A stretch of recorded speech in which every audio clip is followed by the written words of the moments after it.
Hi guys, so I was talking about quite a hurtful thing that happened to me recently. Um, Basically just someone showed their true colours to me, you know. Um, Got a Snapchat that was clearly meant for somebody else. Basically bitching about me, saying how all these posts about mental health, me down by the beach and whatever. Like I don't fucking care. Why is he sending me all this shit? Um, and I kind of was just like, all right, fuck you then. Don't have to be my friend if you don't want to be, you know. The thing that annoys me the most is if anyone had told me, look, you're a bit too, not you're a bit too much, but say, look, it's a bit intense. Might be a little bit annoyed at first, but I kind of go, alright, fair enough. Like, I do get it, especially like if I have autism and EUPD, there's definitely a tendency, which I can't deny. The reason I was told to have these things is because of a diagnosis, you know, and I'm willing to accept that. I have been willing to accept an awful lot of things about myself, in fairness. Like, you see how bad a reputation borderline personality disorder gets, and like, that's why I was reluctant to kind of accept it at first. I was kind of relieved, but also like, do you know what? I don't know. Does this mean I'm a head case or whatever because of the stigma you hear? But no. I might be a bit biased, but in my personal opinion, people with this condition have just been so damaged and fragmented that they're looking for anyone to just be that reliable person. They feel incapable, and that sums me up. Like, everything that I've heard has been present with me before I heard of the diagnosis or even the condition. I looked at my old journals and it's like, yeah, I feel like I'm acting in a play. Don't feel like I'm real. That's very true. I said that in my old journals before I even knew what borderline personality disorder was. I had that intense anger, as I spoke about, which I've worked so fucking hard to get a grip of. But then internalising it, which a lot of people with BPD do, it's not as if they're always outwards. There's a lot of internalised anger. A lot of negative self-talk all the time. A lot of suicidality. A lot of negative shit, you know. I also think it can be quite positive, like, you know where you stand with that person. I do get the negative stuff that, like, as you said, I worked with someone who had it, so it's not as if I'm coming at it thinking they're all angels. No, believe me, I fucking know that they're not. And that's why I believe there's a personal responsibility on you with any condition to get better. If the help's offered, which I cannot complain about nowadays, the help is a lot better now than it would have been back in the day, trust me.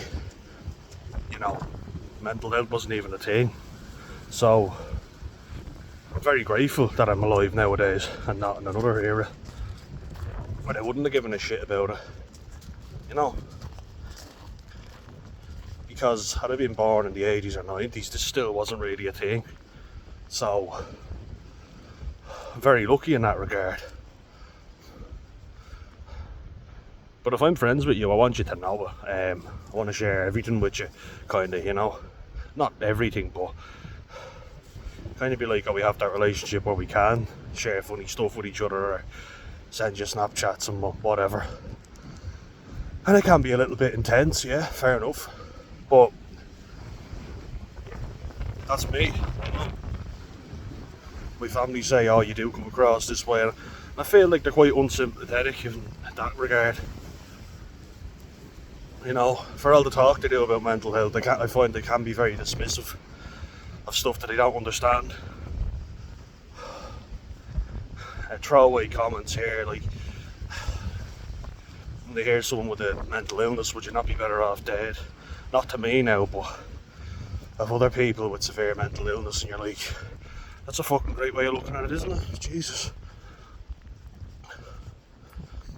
But on a lighter note, one thing I'm really happy with is I've said my piece to that friend, and I was kind of going, oh, I'm gonna fucking rage, delete her on everything so I don't lose my shit.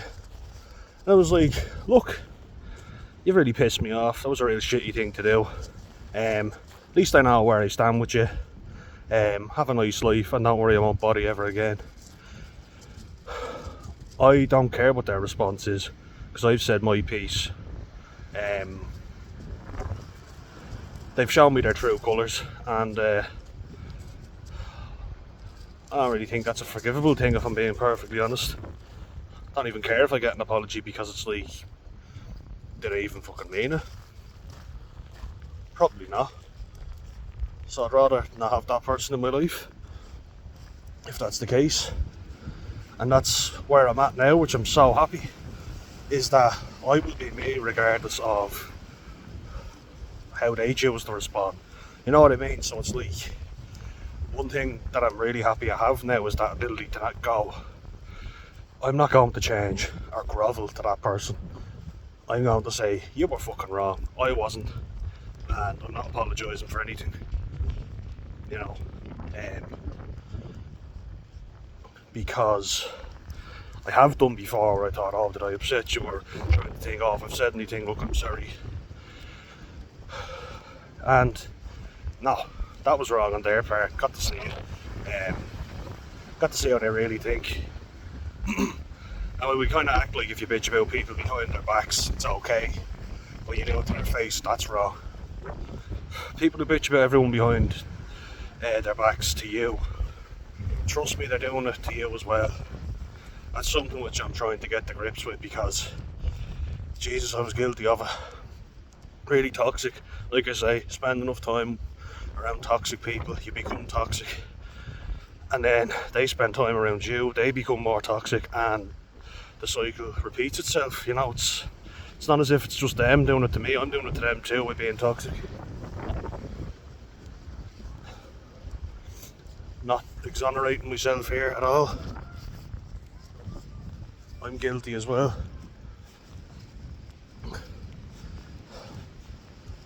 But I'm so happy today. Like, I was raging yesterday and the day before. Barely went on my phone at all yesterday.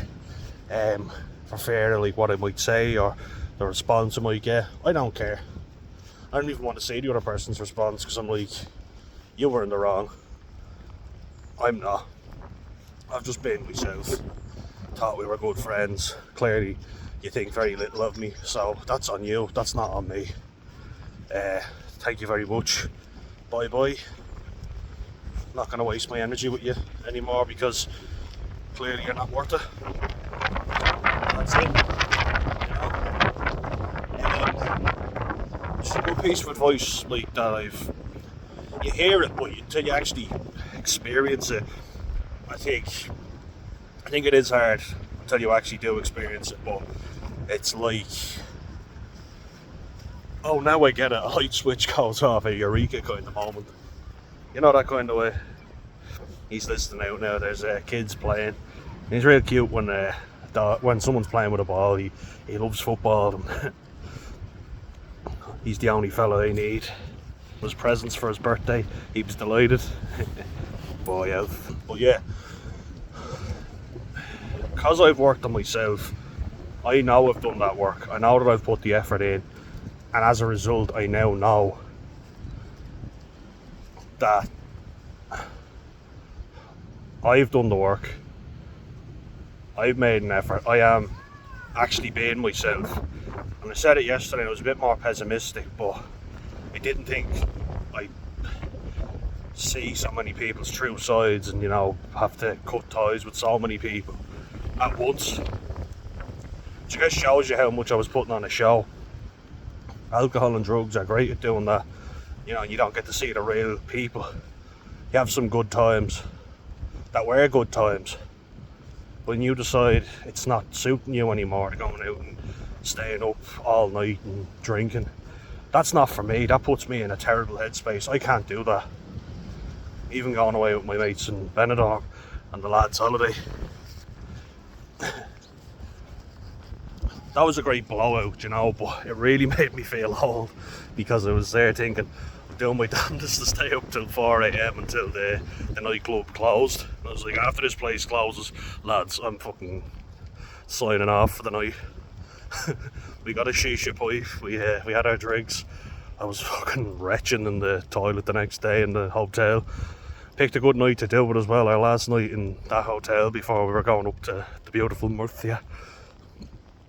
But it's not how the Spanish pronounce it, so I always like to make an effort with the local language, even if I sound stupid. But it's a good kind of blowout, you know what I mean? I really just wanted to do it to say, look, I've done it, it's an achievement of mine. It seemed like something small, but it's huge for me, it's massive, and I'm really happy that I've done it. Bucket list ticked off. But heavy drinking constantly is not for me. I'm a lot more content with the easy things and like the nice simple things in life. And I guess that's too boring for some people, but I don't care. I'm happy enough in my own skin now, most of the time. As I say, and I've said it before, I don't have all the answers, but that I feel like an incident like that would have kept me back for weeks. You know, it would have been such a bad way. And does it ever make you wonder? Always baffled me why when people get really bad news, like someone dies, they turn to alcohol. Now I understand you want to be out of your own head, but when you actually have stopped for a while, and now if I've been drinking regularly I might think differently, but oh, let's go get pissed, let's go get smashed. You hear lads doing it after a bad breakup as well. It's like, why? So you can feel alright now, but then you have to think about the next day. When you're out with mates having a load of drinks and God knows what else, socialising, yeah, that's great. What about when you wake up alone in the bed the next morning with a dying hangover, lifting headache? You feel like absolute shit, physically and mentally. You're retching into the toilet. You order yourself some shitty food and you try and get on with the week. It's a slow start to the week. You feel fucking terrible. You haven't slept right, and then you just keep doing it, you know. It's your way of coping. And it's not as if this has been the only thing. So like this week it's been basically hearing the truth about that friend. And last week I got a message off my dad saying that he saw my YouTube videos. I never counted on this. I never thought he was going to see it. Never thought he'd give a shit. I wondered how he saw it, because it's not as if my channel is huge, you know. Felt like he sometimes does keep tabs on us, me and my brother, you know. Because he's alienated so many people who wanted to be friends with him. It's like they liked him, you know, but he just chose, due to his own issues and fragile ego, after the initial stages, he never lets anyone in, you know. That's a real thing with him, is that once we've done the fake shit, and I found that myself, it's very uncomfortable, but I'm getting there, because I've been more vulnerable with people and I've shared a lot more with them, which is a good thing. You know, you can start to feel insecure and try and justify things to yourself. I'm so much more comfortable with admitting to my flaws now, which is great. That's really good. But I guess I was kind of there thinking, oh fuck, what is he saying? I didn't want my family really watching these videos. My mum and my brother said they didn't want to, you know, which is fair, I get it. Probably wouldn't have minded them watching it as much, because I know that they'd probably have a proper conversation with me about it. Kind of thought my dad doesn't have the attention span to watch any video in depth. He's like a teenager with ADHD, you know. He just jumps from one topic to the next really fast. Plus he doesn't really care, like, in-depth stuff. I did an interview before for autism awareness in IT Tala, which I thought was really good, and I sent it to a few people because they said they wanted to hear it. And I was discussing a lot of really in-depth stuff, really emotional stuff. The only thing he really picked up on was some joke I made about it used to be this vicar, weirdly enough, yeah, or what was it, the Reverend in IT Tala. We'd a nun and we'd a Reverend, and he used to always make a joke like, oh, I'm available on the mobile. So me and the other lad were kind of laughing back and forth going, I'm available on the mobile. It was funny, but it wasn't the main topic of the whole video, so it just shows that stuff goes way over his head. So I guess it doesn't really matter for him anyway. He's kind of just thinking, oh, I might not get a job and stuff like that. Look, I think it needs to be said, and I've actually only recently gotten a good few comments on my video, so I'm really happy with that. This lad's sees my brother. There we go.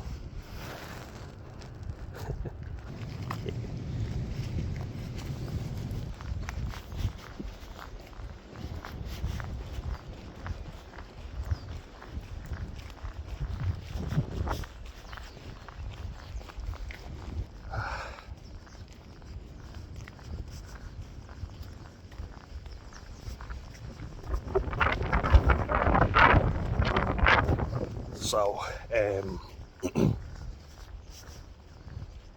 yeah, just getting back to that. My brother went out for his walk, and then Alfie saw him and gets real puppy like, you know, just love him so much. It's like, what's he stopping for? Sees my brother and he goes running towards him. So yeah, like, my dad doesn't really have any concept of stuff like that unless it's affecting him. You know, you think, oh yeah, he gets it, but it's like, when he feels shit, he wants everybody else to kind of fix it for him. But when we're feeling shit, it's like, well, you know, just man up and get on with it. You got to be hard on yourself. And even though he hasn't done that,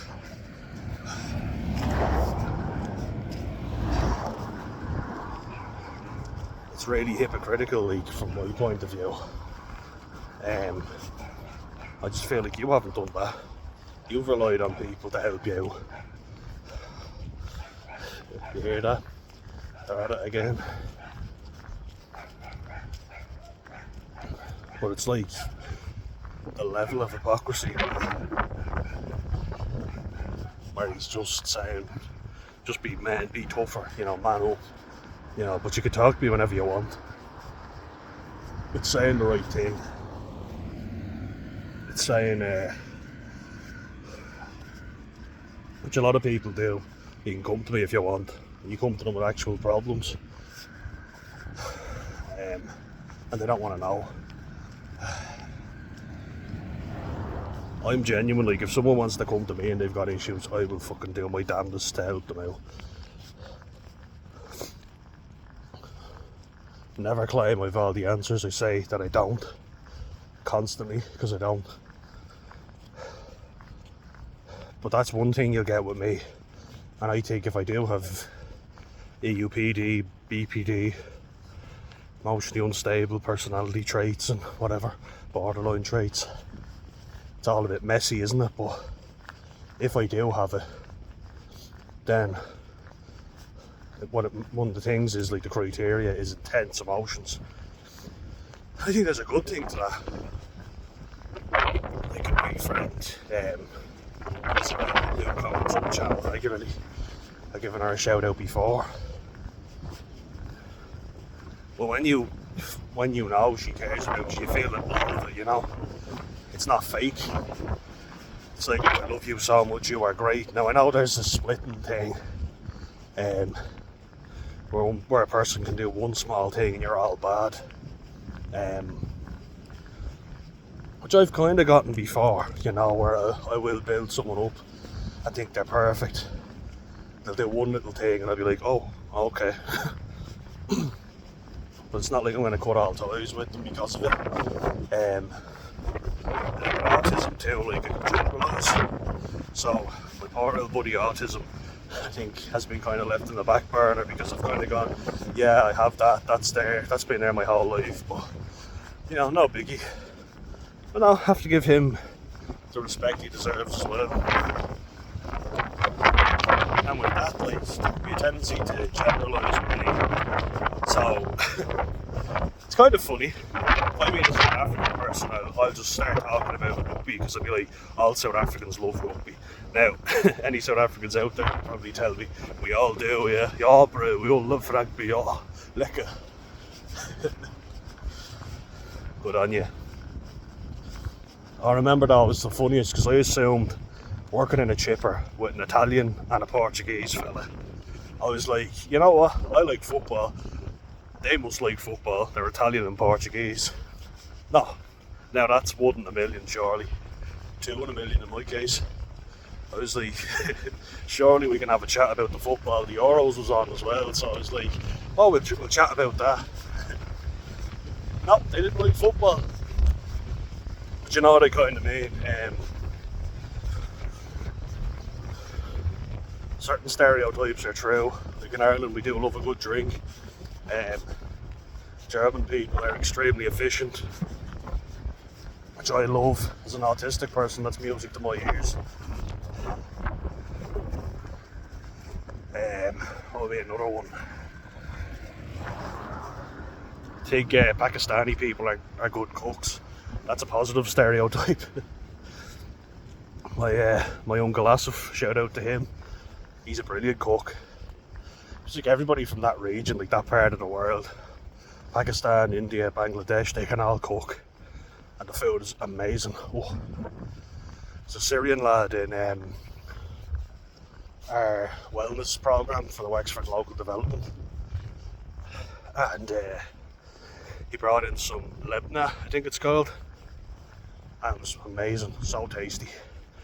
But the spices and the infusion and everything is so good that they use.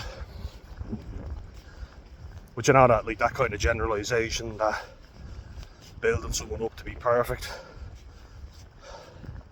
and no one's perfect, so that's not fair to put that on anyone else. So that's understandable. I get that that's wrong. You shouldn't do it. My self-awareness is a lot better, so I am working on it, believe me. Got cars going by now, let's see.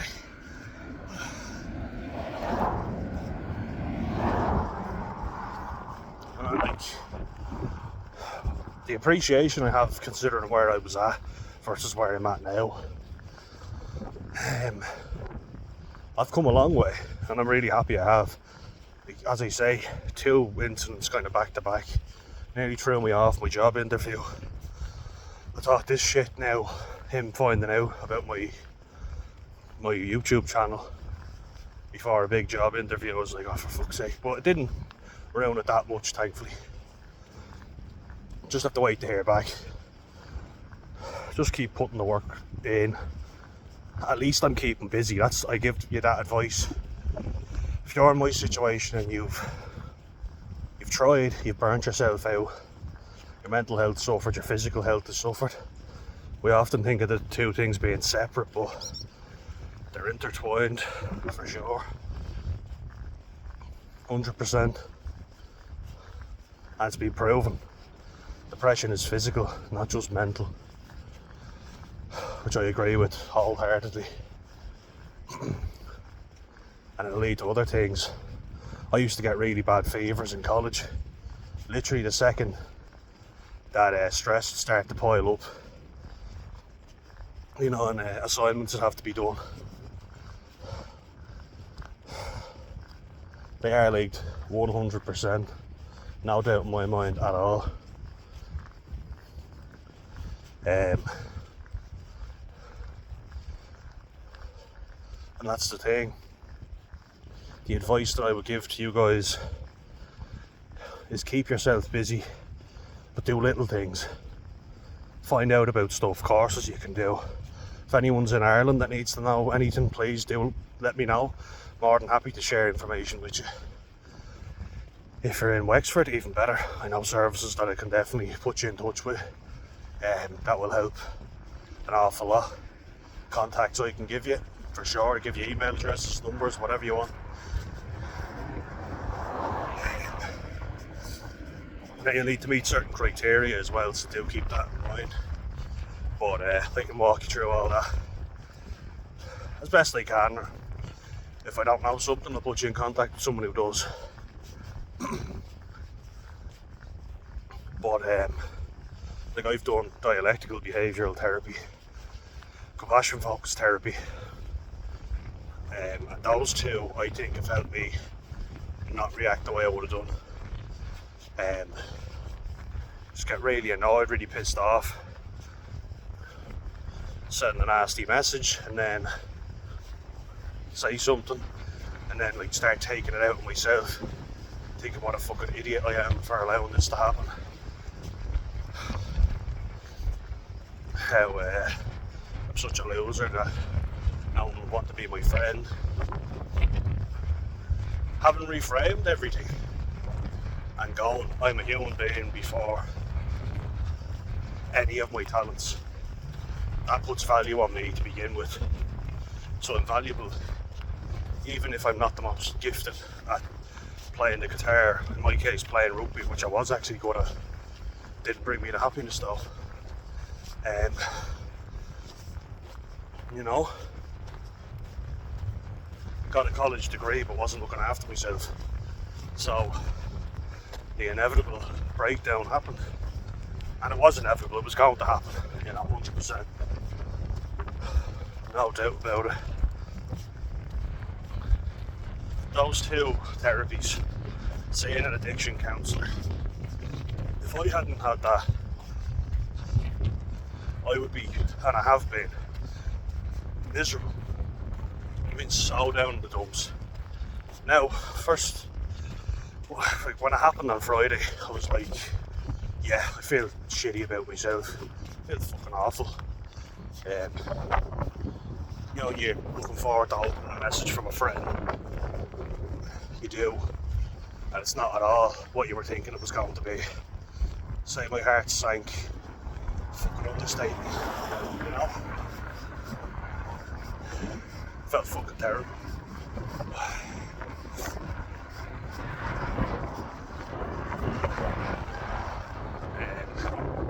Guess there were certain signs I should have looked into more.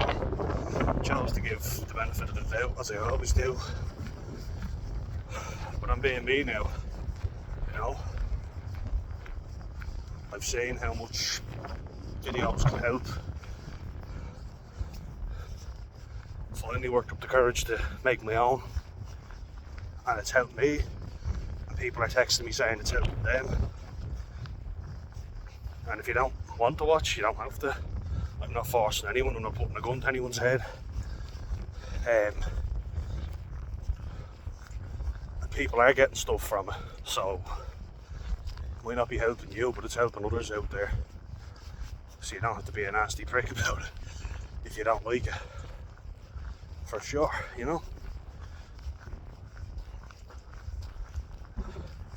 Just shows that you can grow and you can get better. Especially if you battle with suicidal ideation like I do. Ways of dealing with it.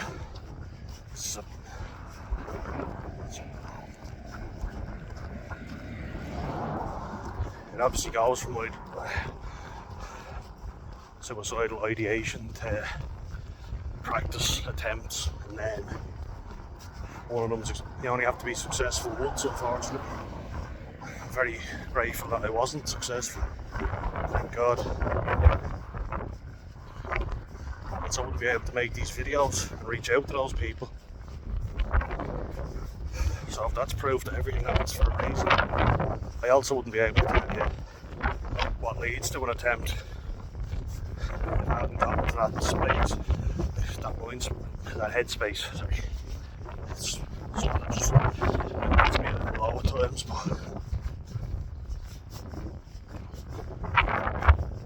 and it's probably a weird way of looking at it, but just look at everything positively and be like, if it hadn't happened, I wouldn't be able to give advice on how you can go from that to being better. That there is no magic pill or magic bullet. And it really is like a permanent solution to a temporary problem. Very true. trust me, I know. It, you just want it all to end at the moment. I get that. I understand what it feels like. And I could say that now. For sure.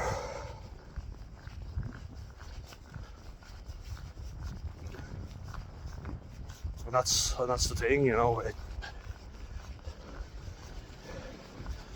With this BPD diagnosis, there's a tendency, and I've had it before, to think if I get into a relationship, all my problems will be solved. That's not the case. I'm grateful that I haven't been in any long-term relationships because I wasn't emotionally stable enough to be in them. Had I gotten into them, it would have been fucking terrible. It would have been a disaster, and I wouldn't have been able to deal with that crushing feeling of rejection. You know? Not a chance. Wouldn't have been mentally strong enough to deal with that. Don't know if I am now. Certainly in a better place though, put it that way. For sure.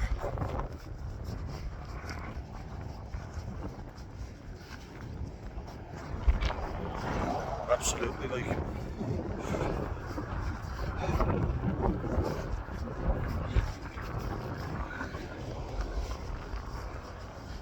Oh, definitely. I see the value that I can contribute to young lads by coaching them in rugby, by not being an arsehole, by not letting my own ego get in the way, you know. I've been told I'm a little bit too pally with them, you know, like a little bit too joking and being a friend with them. I get if I was the head coach, then maybe not, maybe I'd have to change it up, but I like the fact that the lads high-five me, fist bump me when I come in. That they like seeing me, and they can have a laugh and a joke with me, and that I'm not, you know, this dickhead on his high horse thinking he can just lord it over everybody. I love that.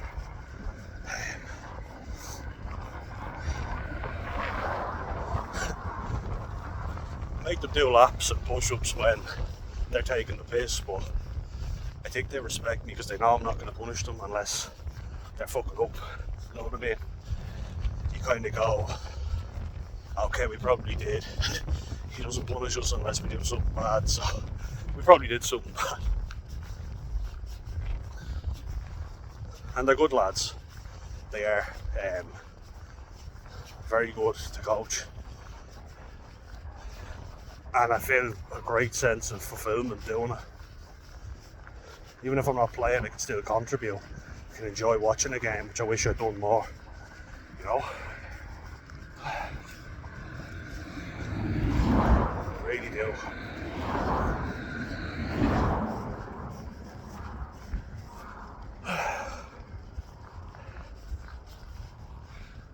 Just a little, as I like to always do. Oh look, peace, tranquility. Don't mind that sound.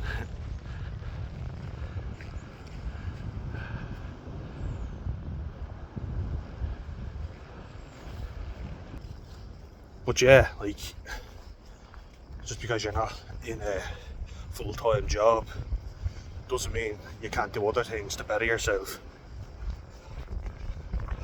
Dialectical behavioural therapy, compassion focused therapy, this Wexford local development course, driver theory test as well, because like I say, I don't like driving, so having a free course that I can do help me get the driver's test out of the way. That's great, you know, because I wouldn't be a very confident driver. Never been into cars, never wanted to learn how to drive. I understand it's a necessary skill, but it's not been a desire of mine. It makes it kind of harder, you know. You're like, there's people I know who want the car, they really want one, they're saving up to get one. That was never me. And I'm comfortable enough to admit that now. Whereas before I was like, oh yeah, love to drive and I'd love to have my own car. Couldn't give a shit. Never have. If it drives, I'm happy. That's all that matters to me. You know? I actually enjoy getting public transport, especially from Wexford to Dublin, because I can kind of meditate even, yeah. Gather my thoughts, have a bit of meditation. Think about how I'm going to plan the coaching session. I've gone up with my brother a few times and get Eddie Rockets afterwards, which is great. Stops me being in my own head, but I'm also like, I have the time on the bus to relax and cool down. You know?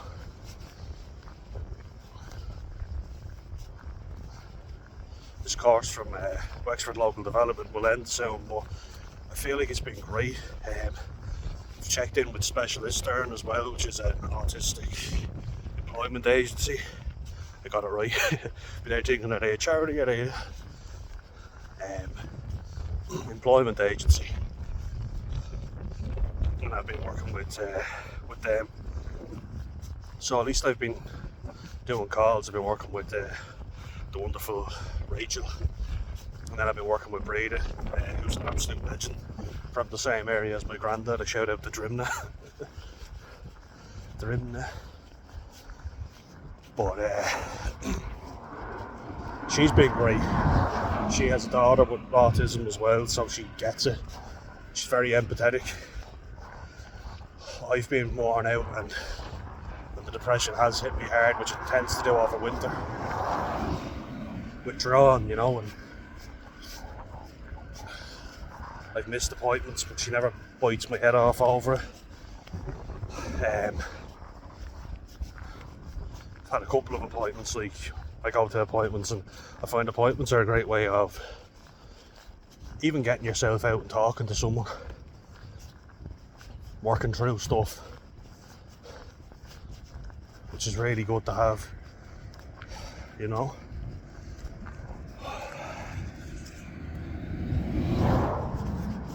It's important to have people around you that are looking out for you. Absolutely. More than anything, like it's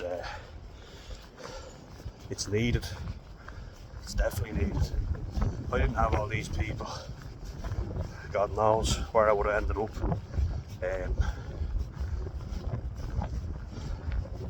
It's because of the space I was in, like the headspace. Felt a bit aimless, you know. Just does happen.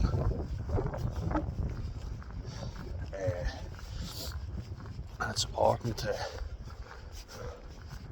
know yourself, you know, like that's a big thing. I can't emphasise enough, but it's like, know your own mind, set those boundaries. If you don't have them, people will take advantage of you.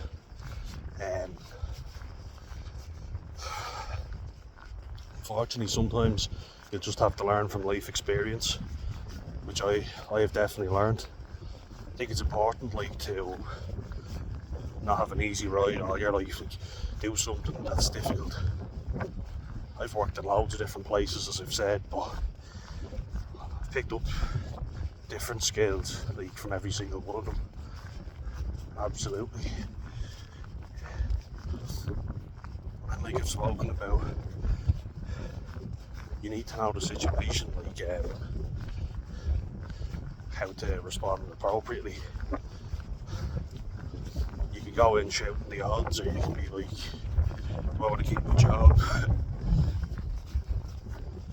I've always had that shame about losing a job, so that's why I've stuck at jobs that I absolutely hated.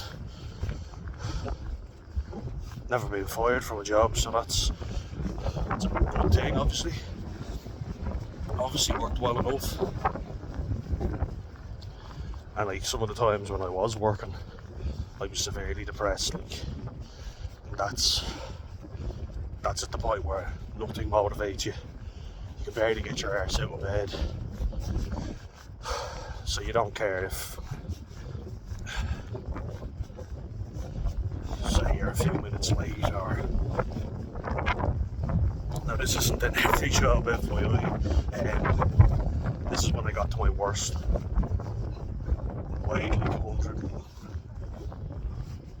128 kilos, which is very heavy in general, but for me it's extremely heavy. And I felt like absolute shit, physically and mentally now, so yeah, it wasn't easy.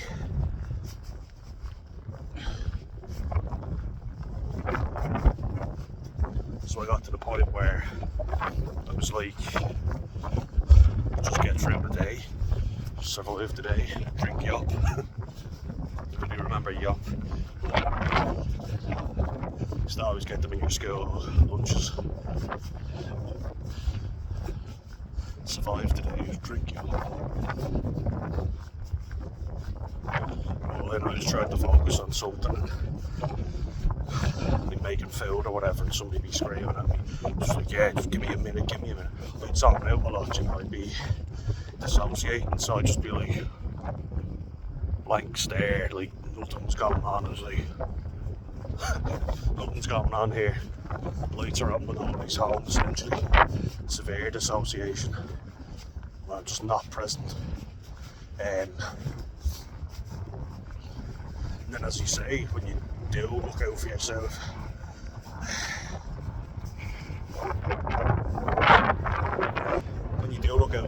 it's like you were out of order there. You're like, I'm not taking this shit. You've got to be careful how you react to that, because people can make complaints. Like I say, I knew I was needed in the job. I knew I wasn't going to be fired,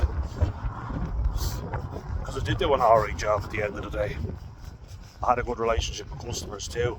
I like to make a customer's day. The fake shit kind of gets to me, you know. When you get an arsehole customer and you're trying to pretend to be nice to them. No, it's not for me. I've done it before. Worked in retail. You know, the hi, how are you? The Americanisms. The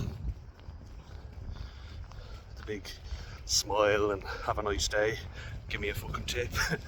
Which people did, in fairness, they gave us tips.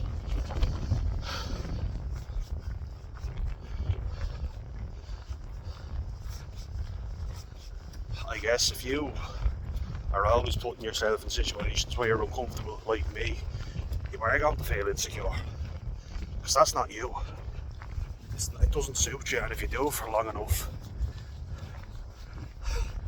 like me being extremely introverted, being basically non-verbal when I was younger. Like, when I say basically, I mean because I could say a few words, but maybe so uncomfortable trying to converse with people. So uncomfortable. So I was like, I'll just run away. Shut up shop. Didn't want to be there if they were talking to me. So to be able to do this now is something that I just appreciate so much. It can make you quite introverted, isolated. I wouldn't say I was agoraphobic, but it was a struggle to get out of the house every day. Get up out of bed, have a shower, get a wash and get into work.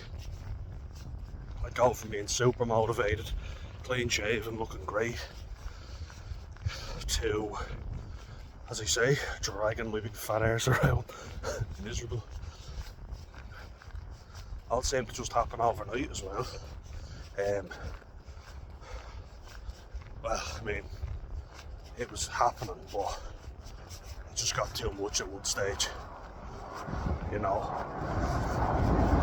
To the point where I couldn't cope anymore. I was like, it's too much.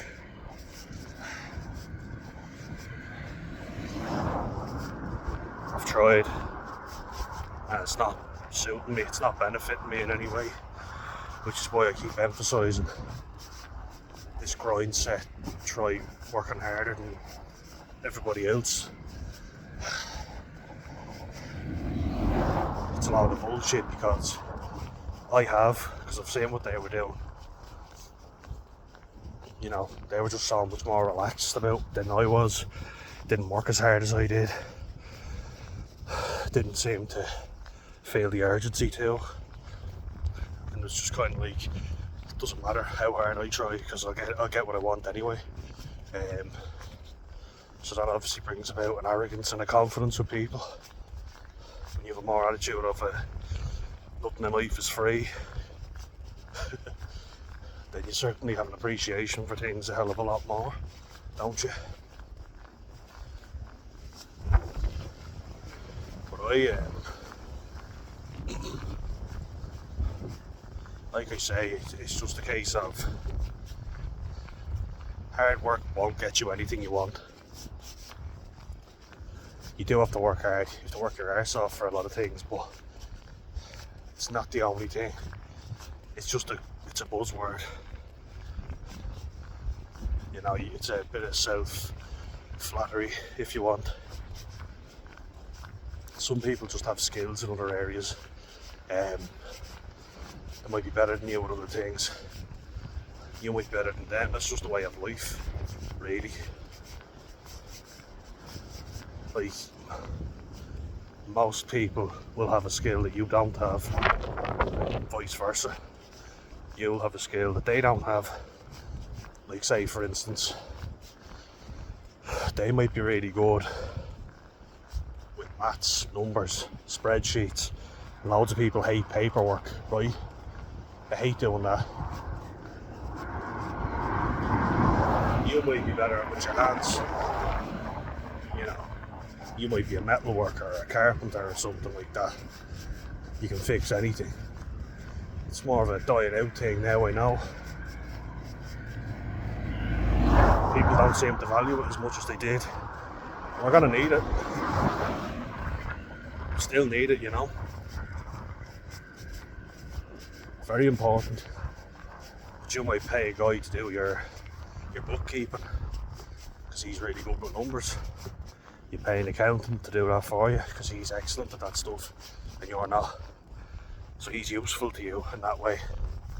And he might go, I'll pay you to repair stuff in my house because I'm terrible at that.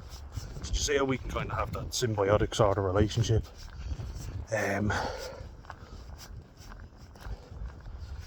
understand though how it makes you feel when you see a guy who, because I would have been more sporty. And I was smart too, like I've always liked science, I've always loved biology, it was something I was always interested in. Take that down, because I've always loved biology, you know, science has always fascinated me. And I do actually like chemistry and physics. Just haven't had great teachers in those areas. You know, teachers who just go way too fast, and if most people are getting it, they don't really care. Or even if most people aren't getting it, but some people are, they just go, well, they're trying hard, you're not. Sadly, a lot of teachers aren't great, and it'll show you, because in Ireland we have lots of grind schools, you know, where you go to extracurricular schools and you pay money for grinds, which I got as well, and then it's teachers that you've had doing them and they're much better than they are. It's like, why the fuck haven't you been like this for us? Because there's no, like, they know they can make more money off doing grinds. Not every teacher now, you know, there are a lot of good teachers out there who care and, you know, try their damnedest. But because of these schools of grinds, they've so much money, you kind of have to look at it and go, they must be getting all this money because there's a lot of people signing up, which means they're not getting what they need in school, which isn't great in my opinion. You go to school, you should get everything you need. And then there's the issue of guidance counsellors. It's just kind of given that they're shite, they're terrible at their job in every country. My mum said it back when she was in school. Boys would just get told, here's a flyer to go off and do an apprenticeship. And the girls would be told, Here's a course for secretarial college. Things have come on since then, but we're still in the fucking dark ages in many ways. For sure.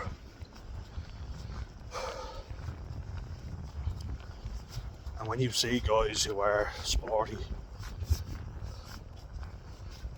and never have to make any effort in the academic setting, you know, like when you see Last Chance U in America,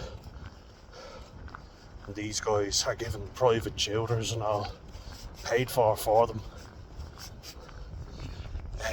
Before I get into a heated discussion again, another failed, but the sunset, look at that, isn't that amazing? Oh, look at that.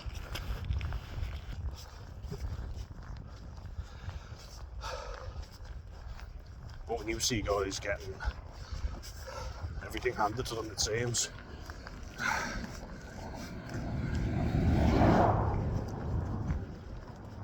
not like they're good at sport, so they'll get the scholarship to the fancy university. I've heard of cases where guys even fail their subjects but are offered the scholarship again until they eventually pass.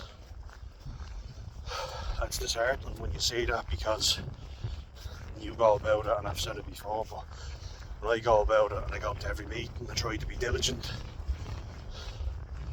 People just aren't working with me.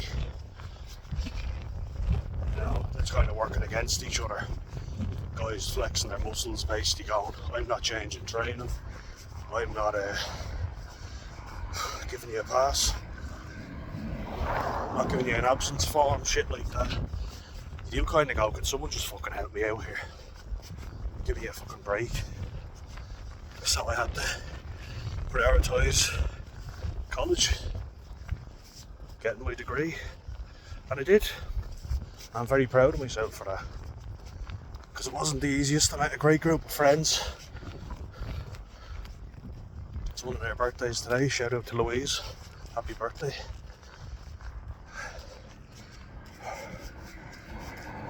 Let's have a catch up soon. I think we will, which is good. I was blessed with the friends I made in college because we could all study together. Another thing I'm extremely grateful for.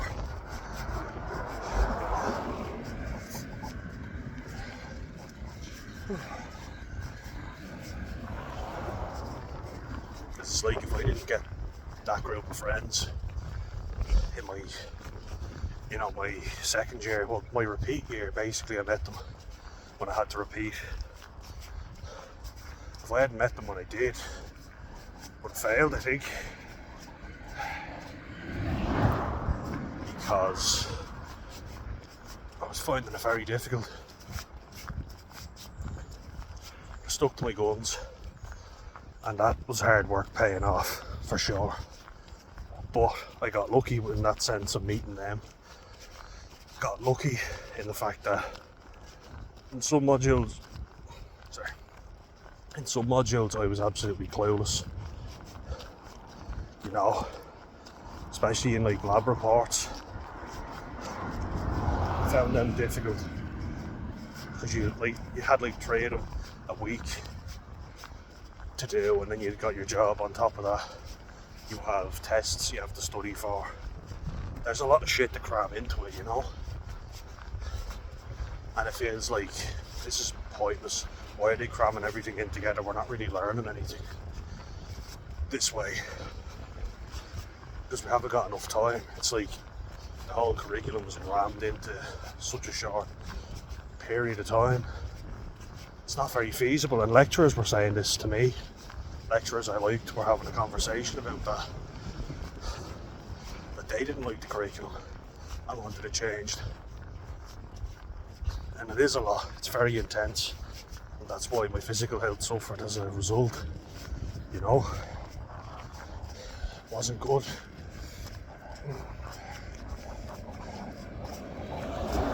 So while I worked with airsoft, and I got lucky in the sense that there were people that were a lot more academic than me, who were very nice, very helpful, helped me out, gave me information.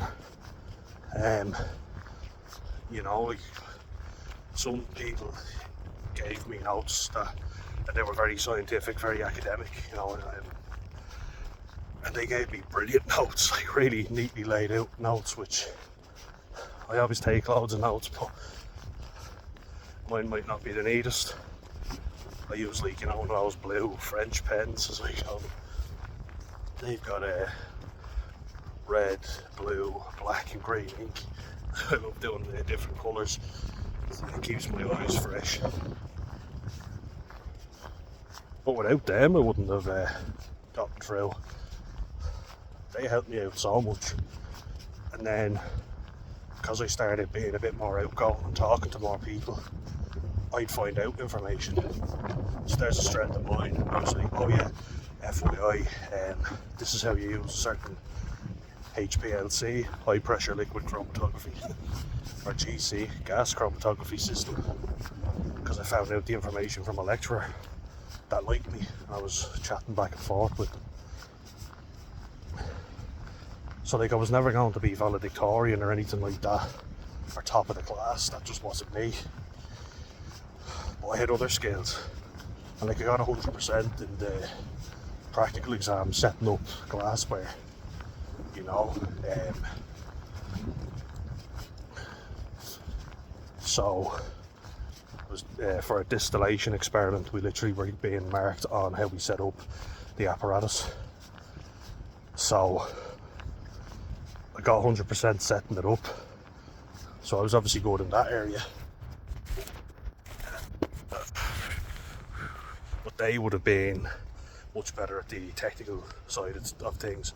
So like, say for instance, they would have been able to tell you a lot more information about it, but I would have been able to put it together.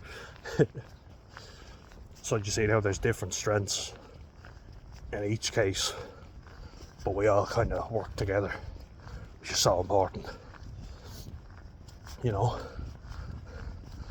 There's the cows now, friends. How you guys getting on? Alfie loves the cows. There's ones that live behind our garden, and he absolutely loves them.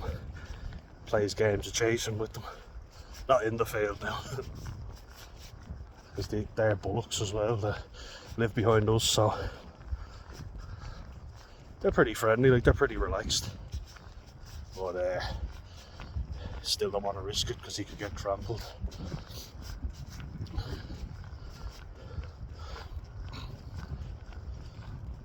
But I mean, I say something. Sorry, was a car coming by? Yeah, it's behind me, getting ahead of me. There's something I say, and I think it's something I've learned just through personal experience. But no experience is a bad experience. What I mean by that is, even if you do, I'm going to contradict myself here, but even if you have a bad experience in a place, it's not really bad because it teaches you something. Like, you might learn you don't like a certain area of work, and you'll go, okay, I can tick that off, and I know I've given it a try. Tried it, failed at it, don't like it, it's not for me, moving on. There's no problem with that in my book. There'll be a lot of people who never leave that comfort zone, and they put you down, like I was saying about narcissism, but they laugh at the gobshite who fails at everything, makes a tit out of himself, but he's trying stuff, just makes an effort, you know. He's not afraid to put himself out there, and you might go, oh, what a gobshite, what an idiot, but what do you do? I kind of start thinking like that. I was like, well, at least the poor fella's actually putting himself out there. Imagine if we were in the same situation. Easy to be a bystander, it's not so easy to go out and try something. And for that very reason, you put yourself out there and people abuse you. It's very easy to do. But just look up that quote, "The Man in the Arena," and I reckon it'll change your opinion completely. Get you thinking that it's better to have loved and lost than never to have loved at all. How true that saying is, I'm not sure. The crushing blow of losing a loved one can be unbearable.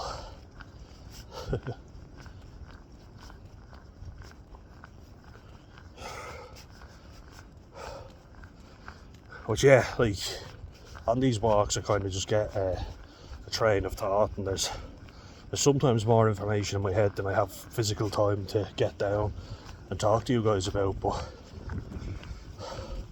I do doubt myself making these videos at times. It's like, oh, why am I doing this? This is stupid, you know. I'm a little bit insane. Am I, thinking that I'm some life coach or whatever? And then when I get messages from you guys, no matter how little I get, one will make my day. And I'm like, thank you for that. I am making a difference. So that reassures me that I am doing it for a good cause. And that's the whole reason I started doing it to begin with. And I'm not going to stop, even if family members and friends tell me that I sound ridiculous, I sound stupid, I'm never going to get work. I think it's too important to not share it. And now the therapist asked me this before, and now I was in such a bad headspace that I couldn't think of any positive things about myself.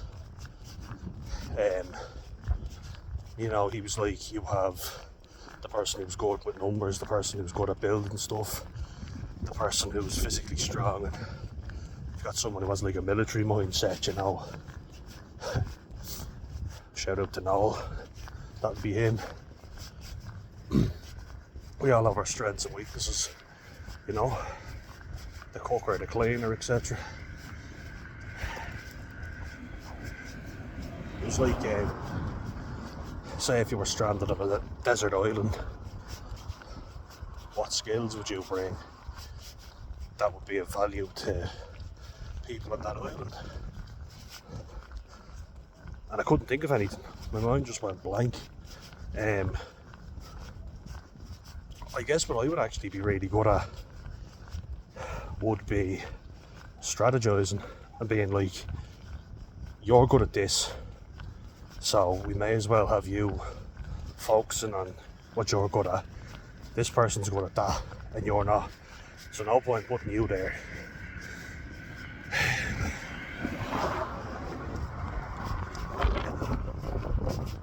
We haven't got the time to, get people to figure out what they're good at and what they're bad at. But if we know someone's good at something, I think practically get them doing what they're good at. Now in this hypothetical situation.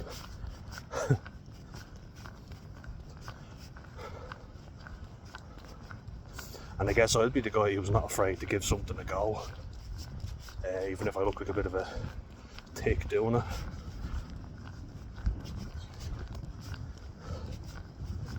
I'd kind of be there going, may as well have you working towards your skills. This doesn't really very well, you know what I mean? It kind of applies more to modern life as opposed to being on a desert island. I guess that model's not really a great one to use for me in particular.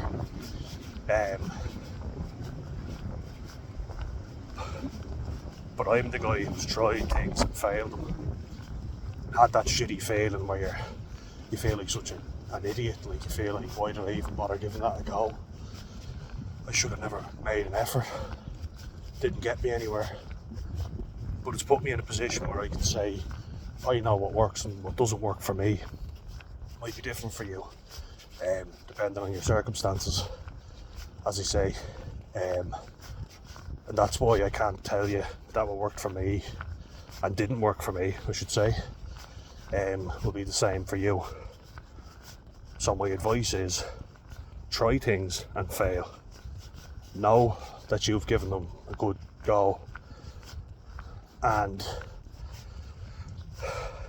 be obliging, be willing to work, all that sort of thing. But don't put yourself under anybody else or be subservient to anyone else. Won't get you anywhere. That I can tell you. Because I've seen that with myself and with other people.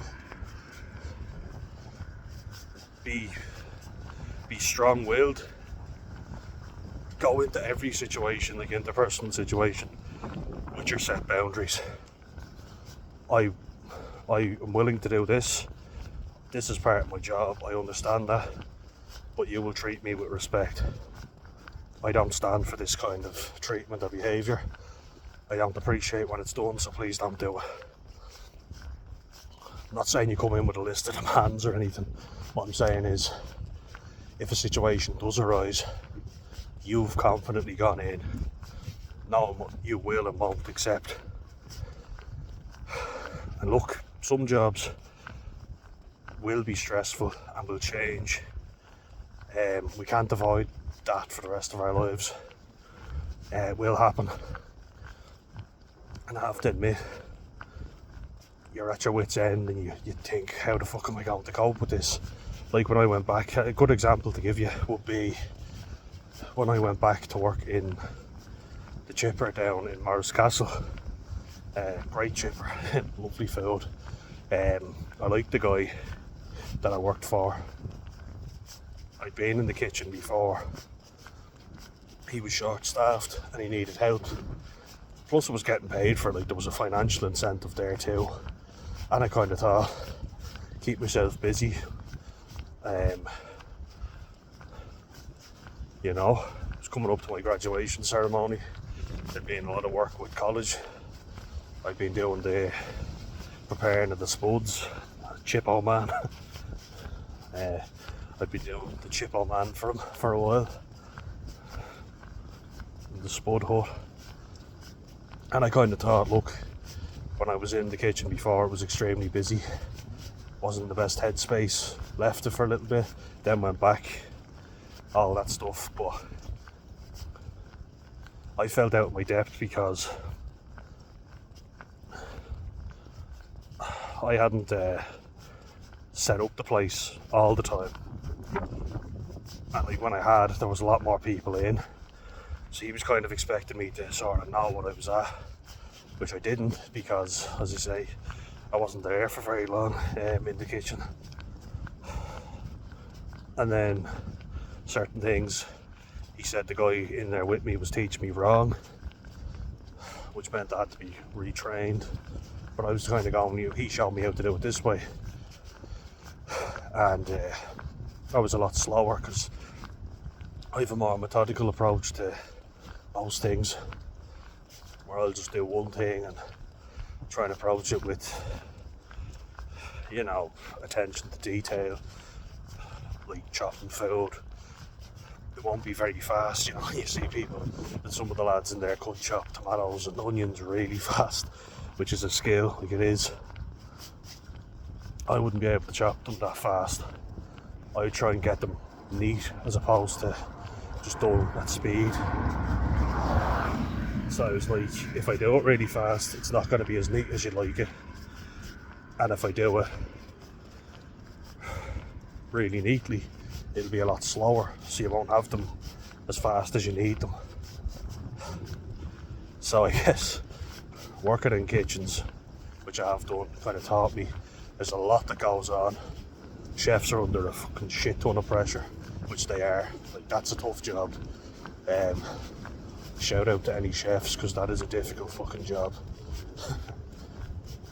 I only got a fraction of a taste of what it's like.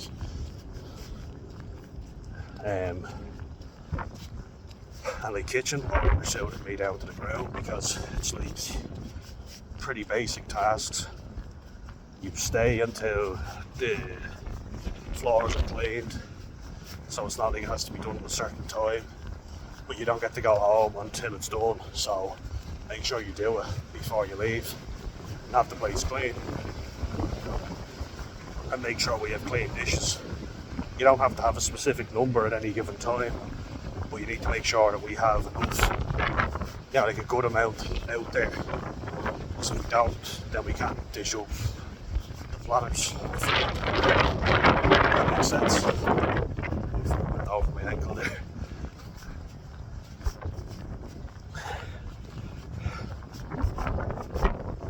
But yeah, I felt like a spare part at times in certain jobs I've had, because I was kind of chucked in the deep end. It throws me a lot. And then in everyday life, not having as much sexual experience as some people. Like, oh, am I expected to have all this stuff, all these experiences with girls that other lads have had and I haven't had them. It make you feel quite insecure. But it's all just about the right image. It's not going to make you happier in the long run. Of course, ideally I would like a relationship, for sure. But, as I said, I can't think of anything more disgusting and less romantic than riding in a disabled toilet or behind bins next to a tramp or something. How romantic is that, huh? It's kind of like anyone who would be so low in self-esteem that they'd be willing to do that. Kind of like, I don't want to be with that person to begin with. It's like, I think it's disgusting. And I'm a man. So if you're a woman and you don't think that's disgusting, that's pretty low self-esteem and low standards you've got of yourself. And therefore me. I just think, like, there's some stuff that baffles me about people in general, which I guess is where a lot of autistic people say they feel like aliens. I definitely have. I think you've come down from another planet, because the social norms and things that are just kind of allowed and accepted, I just find insane. Stuff like that, you go to an nightclub and it's basically getting your body count up. I always got it wrong. I was kind of like, I want to go here and meet my future wife.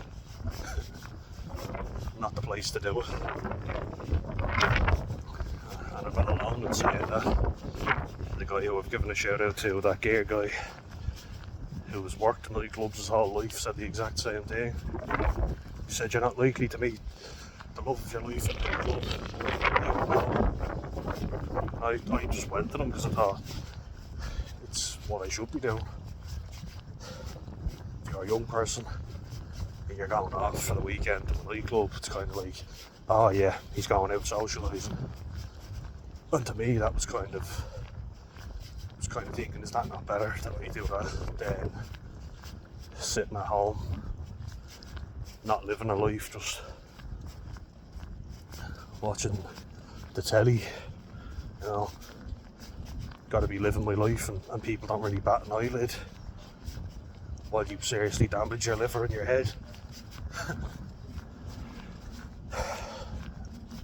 If you're a young man waking up with a hangover, it's kind of glorified. It's like, yeah, a young guy just living his life.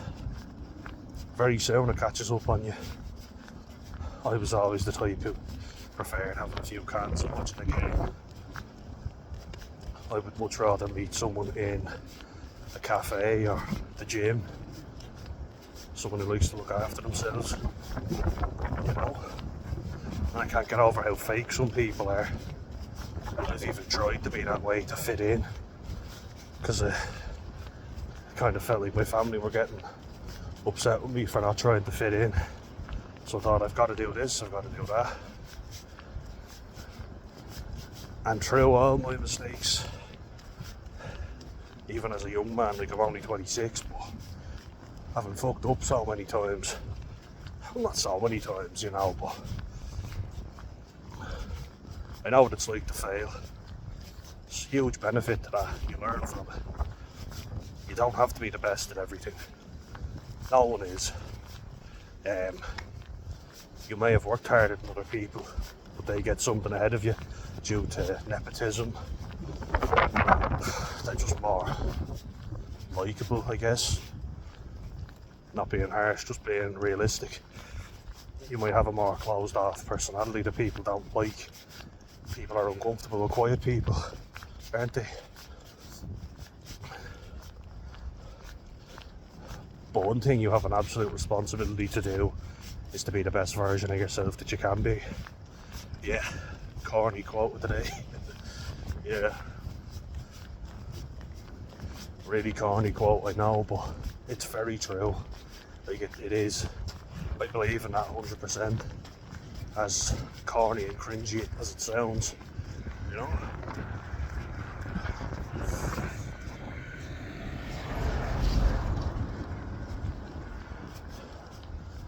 Like, I took in the therapies I was doing. Started off with cognitive behavioural therapy, which I recommend you start off with. It's kind of just getting you to reframe the way you think about stuff, you know? And I'll make a separate video on that, on the therapies I've done and how they've helped me. But it's all kind of like the groundwork for the future therapies you'll do. I think everyone would benefit from dialectical behavioural therapy, which is like a step further, where you see that there's not only a different way of thinking of something, but there's two ways of seeing the same thing. Just taking it that step further. And I guess that's what I'm doing by going, this was a shite experience, it was really bad. I wish I'd never done it. But then it's kind of like, well, hold on a second, what did you learn from it? Well then, if you've learned something from it, you learned that you didn't like that situation. You didn't like that type of work, you didn't like those people. So there was good in it. Might have been painful at the time, but you learned something. Huge value in that. And then compassion focused therapy kind of gives you the ability to forgive not only other people but yourself. Cut yourself some slack and go, nobody's fucking perfect. And they never will be. As much as some people seem like they are. Some people give the impression they are. Nobody is. We never will be. We live in a society where people act like you have to be perfect all the time and you have to get everything right first time round. Never going to happen. Ever. You know? It's just not possible.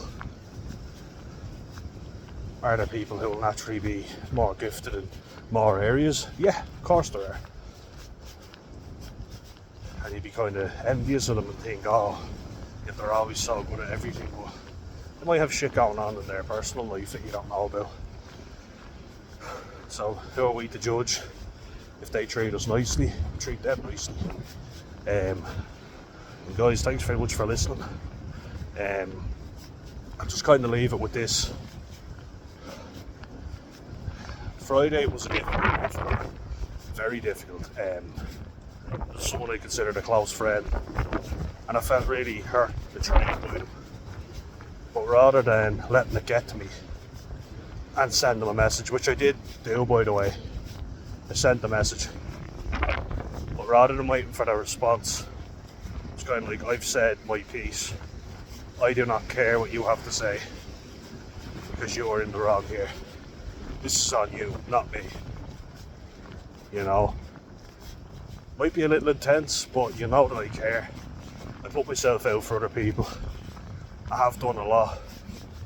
Even though the simplest situation can make me feel extremely uncomfortable. I've gone above and beyond for a lot of people. And it definitely gets used and abused. So,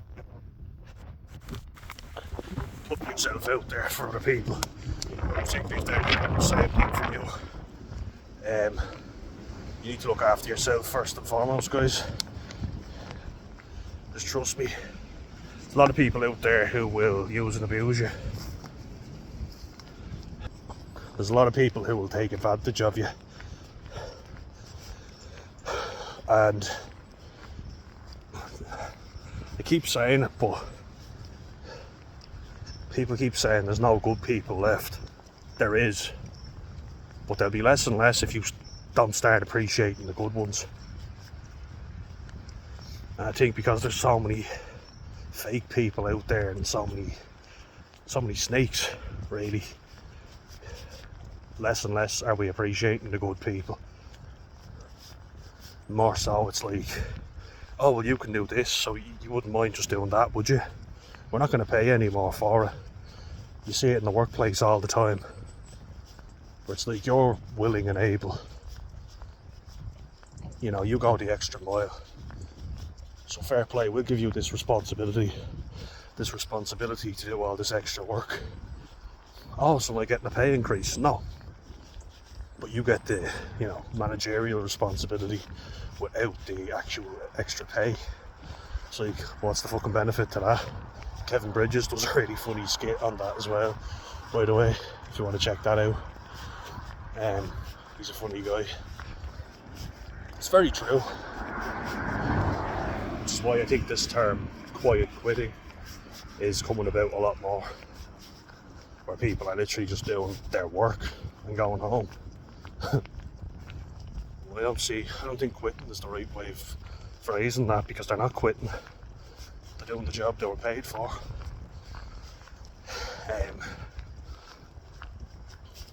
Hello sheep. Let's have a look, guys. Hello. Did I disturb you? Hello friends. Yeah. See you later, guys. I'm one with the animals. Love animals, by the way. I only give out about dogs that attack our fella and be aggressive. Most animals I love, as they love you unconditionally. It's a beautiful sky. I have a feeling it'll be red sky at night, shepherd's delight. It's certainly true. The last few days have been bad, so I'm hoping it will be shepherd's delight. We'll see. All the sheep will get less rain. Say a prayer for you guys. But yeah, certainly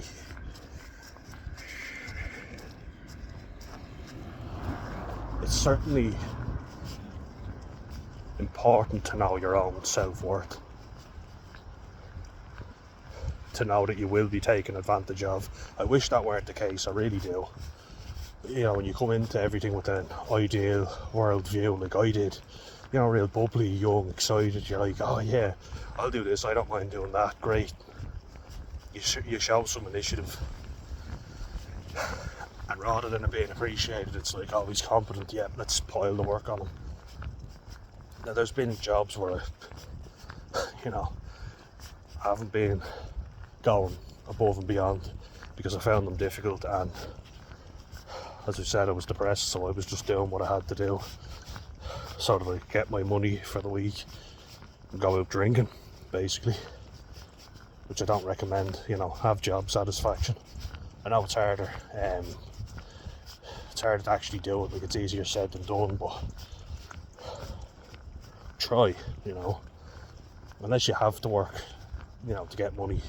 I'm in the very fortunate and lucky position at the moment, because I have autism and depression, EUPD, that I am able to get disability money. Disability. A bit of a cold, my throat's a little sore, so had a bit of Solpadeine today. Be a bit dozy. But yeah, you need to know your own self-worth in every aspect. Have your boundaries. Like, I was there thinking, no, that message that I got was unacceptable from my end, and I'm not standing for that shit. And I'm like, I will not fucking stand for that. Like, that treatment of me was completely wrong, and it's a wake-up call for me to go, look, this person has given you red flags before. You chose to give them the benefit of the doubt. This is definitely one that you can't ignore, and I'm choosing not to. It is unacceptable, it really is. That person, as far as I'm concerned, is done with me, and I'm fucking certainly done with them. And there's nothing wrong with that. Someone hurts your feelings, and basically lets you know how they really feel about you, isn't empathetic towards you. Fuck it, you know. And if they only liked you when you were being a fake version of yourself, that's not worth having around. I think that's a good one to leave it on, guys. So, look, appreciate it. I'll see you in the next one. Cheers.